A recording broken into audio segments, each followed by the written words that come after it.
Hello दोस्तों, नमस्कार। एक बार फिर से आप सभी का स्वागत है आपके अपने चैनल लास्ट स्टडी प्रेपर। जैसा कि दोस्तों आप सभी को पता है कि आरएमएल डीबी की लिस्ट आ चुकी है और डीबी के बारे में मैंने सारी इन्फॉर्मेशन दे दी है। अगर आपको डीबी से रिलेटेड कोई भी दिक्कत लग रही है तो आपको मैंने बताया था कि आप मेरे इंस्टाग्राम हैंडल, ठीक है ना, nurse ladder prep, Instagram handle पे आप मुझे डीएम कर सकते हैं। अगर जिसके पास इंस्टा आईडी नहीं है वो मुझे टेलीग्राम पर भी मुझे आप मेंशन कर सकते हैं या फिर अपना डीएम कर सकते हैं, ठीक है। मैं जितने भी स्टूडेंट्स होंगे सर कोशिश करूँगा सबके रिप्लाईज दे सकूँ। बाकी देखो, सबसे बड़ी बात है दोस्तों, अगर आप इस चैनल पर नए हैं तो सबसे पहले तो आप ये काम जरूर कर दीजिए, सब्सक्राइब करना जरूर से जरूर करना, बिल्कुल भूलना मत इस चीज़ को करना।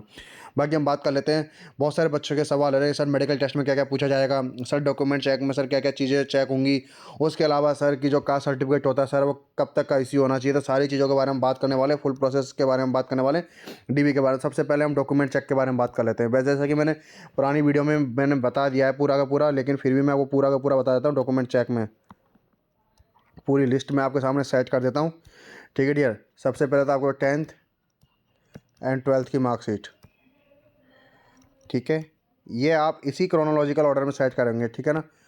BSc nursing, all 4 year degree, all 4 year degree, ठीक है ना। जीएनएम के बारे में अभी थोड़ी देर बाद बात कर लेंगे।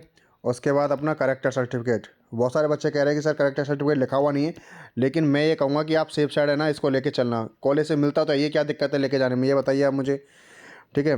करेक्टर सर्टिफिकेट के बाद आपका आता है आर एन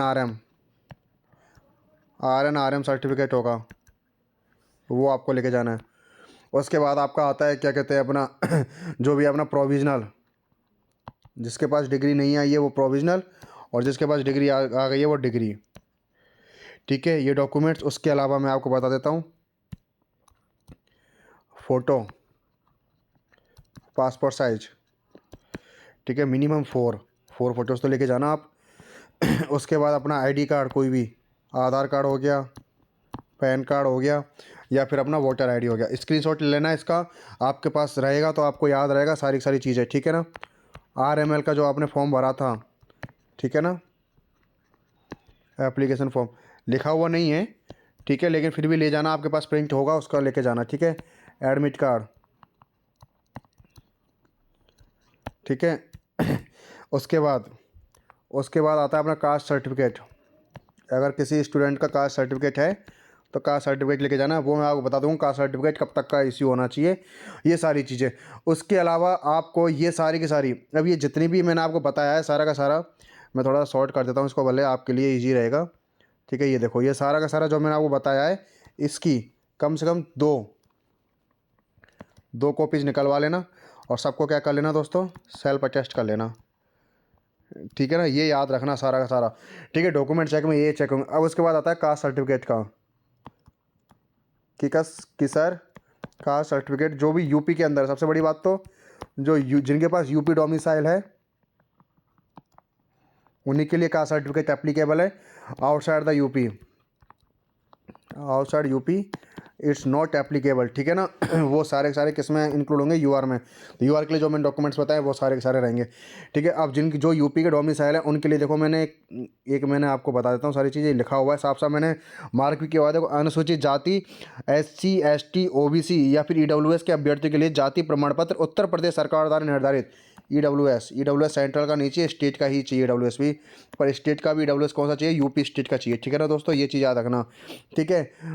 ये लिखा हुआ निर्धारित प्रपत्र में सक्षम प्राधिकारी द्वारा CBT की तिथि, CBT का 11 तारीख को आपका एग्जाम लगा था, मेन एग्जाम 11 तारीख को लगा था, उससे पूर्व 6 मई के भीतर जारी किया जाना चाहिए। ऐसा नहीं कि आप 2024 का लेके आ जाओ, जो 2023 का लेके आ जाओ, यानी कि जब आपका एग्ज़ाम लगा CBT एग्ज़ाम, ठीक है, उससे 6 मंथ के अंदर अंदर बना हुआ होना चाहिए, ठीक है, तो ही आपका वैलिड होगा। अब सर बोलोगे कि सर हमारा 6 मंथ से पहले का बना हुआ है, या सर हमने 6 मंथ के बाद बनवाया सर, अब एलिजिबल होगा सर, अब बन के आएगा। तो मैं उन दोनों चीज़ों के केस में बता दूँ, जिनके पास पुराना है, ओल्ड प्लस न्यू, वो आपको दोनों लेके आने, प्लस एक एफिडेविट बनवाना है आपको, ठीक है ना। एफिडेविट कहाँ बनेगा, पंचायत समिति में बन जाएगा, या फिर जो भी आपका जो कोर्ट है वहाँ एफिडेविट बन जाएगा नोटरी के थ्रू। 50 या 100 रुपये की आप स्टैंप लगवाना उस पर, ठीक है ना, 50 या 100 रुपये की, ठीक है ना, स्टैंप लगवाना, ठीक है। और कोशिश करना SDM के साइन करवा लो उस पर, तो आपका पक्का एक है ना वो हो जाएगा पक्का कास्ट सर्टिफिकेट का, तो उसमें कोई भी आपको रोक टोक नहीं होगी।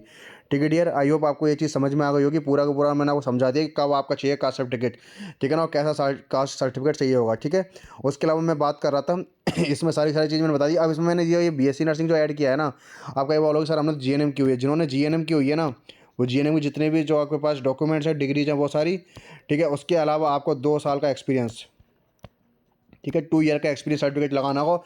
बाकी सारी की सारी चीज़ें ये चाहिए होंगी, ठीक है ना, 2 साल का एक्सपीरियंस सर्टिफिकेट लगाना हो। हाँ, इसमें एक चीज़ और लिख लेना, अगर आपने इससे पहले कहीं भी काम किया हुआ है तो उसका एनओसी चाहिए होगा, नॉन ऑब्लिगेशन सर्टिफिकेट आपको चाहिए होगा, ठीक है ना, वो आपको लगाना होगा। ठीक है, आई होप आपको सारी चीज़ क्लियर हो गई होंगी।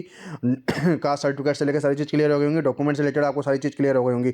अब उसके बाद आ जाता है अपना एक कास्ट सर्टिफिकेट मैंने पूरा आपको बता ही दिया। अब उसके बाद आ जाता है सर मेडिकल चेकअप में क्या क्या चेकअप होगा, ठीक है ना। मैं इसके बारे में भी आपको पूरा डिटेलिंग में आपको क्लियर कर देता हूँ, ठीक है ना। एक सेकंड डियर, ये हाँ ठीक है, ये देखो मेडिकल चेकअप में देखो सबसे पहले तो आपको मेडिसिन डिपार्टमेंट में भेजा जाएगा, ठीक है ना। तो आपको पहली चीज़ बता दूँ आपको, है ना, देखो सबसे पहली चीज़ है कि आरएमएल जो है ना, मैंने आरएमएल के स्टूडेंट से भी मैंने बात की कि आरएमएल में बहुत एज सच टफ नहीं होता, ठीक है ना। टफ मेडिकल चेकअप नहीं होता जैसे कि एम्स वगैरह में होता है, ऐसा कुछ नहीं होता है, ठीक है। आपको सबसे पहले तो भेजा जाएगा मेडिसिन डिपार्टमेंट में, ठीक है। तो आपको होपलेस नहीं होना, ना कुछ।